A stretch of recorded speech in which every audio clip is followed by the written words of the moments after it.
আসসালামু আলাইকুম। কেমন আছেন সবাই? নাহারের রান্নাঘরে নতুন আরও একটি রেসিপিতে সবাইকে অনেক অনেক শুভেচ্ছা অভিনন্দন। আজ আমি আপনাদের সাথে শেয়ার করব মাগুর মাছের একটি রেসিপি। আমি এখানে কিছু মাগুর মাছ ভালোভাবে পরিষ্কার করে টুকরো টুকরো করে কেটে নিয়ে নিয়েছি। আমি এগুলোকে রান্না করব। মাগুর মাছটা পরিষ্কার করার পরেও একটু কালচে কালচে থেকে যায়। এটাকে আমি রান্না করব আজকে কাঁঠালের বিচি আর দুম্বা দিয়ে। কাঁঠালের বিচিগুলোকে আমি হালকা ভাপিয়ে নিয়েছি যাতে কাঁঠালের বিচি থেকে কষটা বেরিয়ে যায়। এতে তরকারিটা কালো হয়ে যাবে না। নাহলে দেখা যায় কাঁঠালের বিচির কষে তরকারিটাও একটু আঠালো আঠালো ভাব হয় আর একটা কালো হয়ে যাওয়ার চান্স থাকে। চলে যাচ্ছি রান্নায়।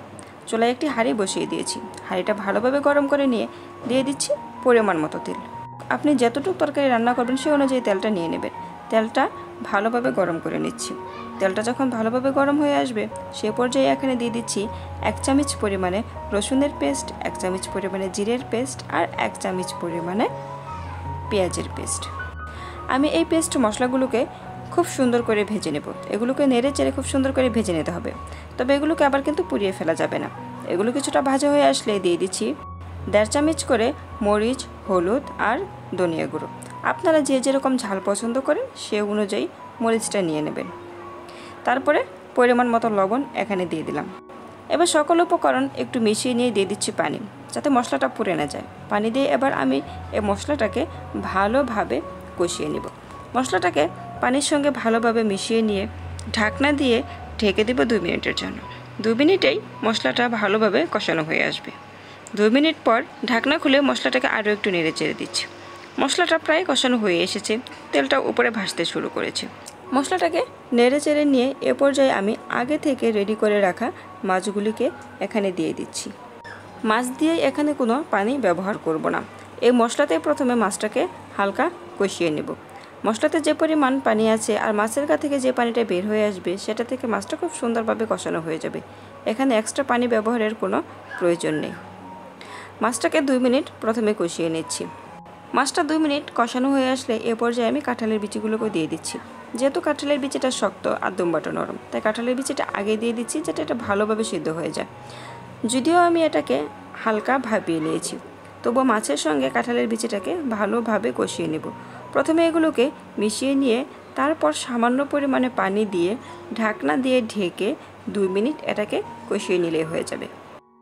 একঘেয়েমি শুধু পেঁয়াজ দিয়ে মাগুর মাছের বোনা তো অনেক খেয়েছেন।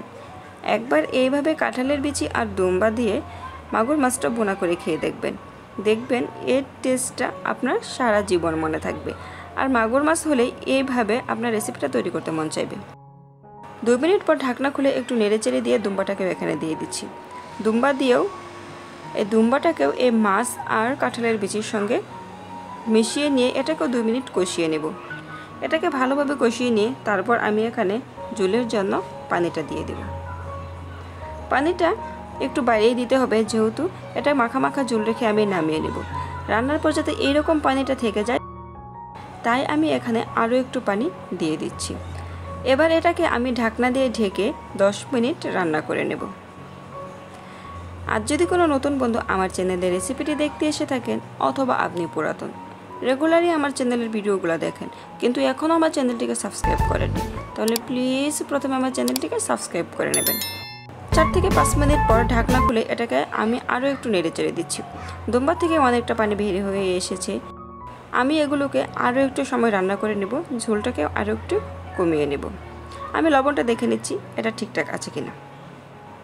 তারপর আবারও ঢাকনা দিয়ে এটাকে 5 থেকে 6 মিনিট রান্না করে নেব।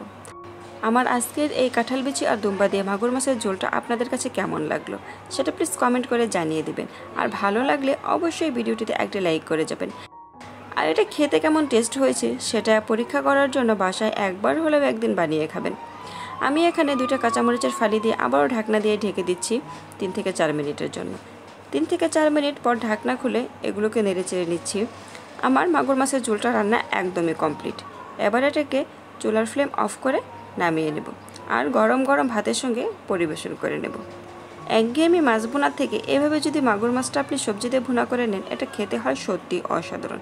আর এখন নতুন নতুন কাঁঠাল বিচি আপনি যেটাতে খাবেন সেটাতে অনেক ভালো লাগবে। সম্পূর্ণ ভিডিওটি দেখার জন্য সবাইকে অনেক অনেক ধন্যবাদ। ফিরে আসবো নতুন কোনো রেসিপি নিয়ে, ততক্ষণ আল্লাহ সবাইকে ভালো রাখুক। আল্লাহ হাফেজ।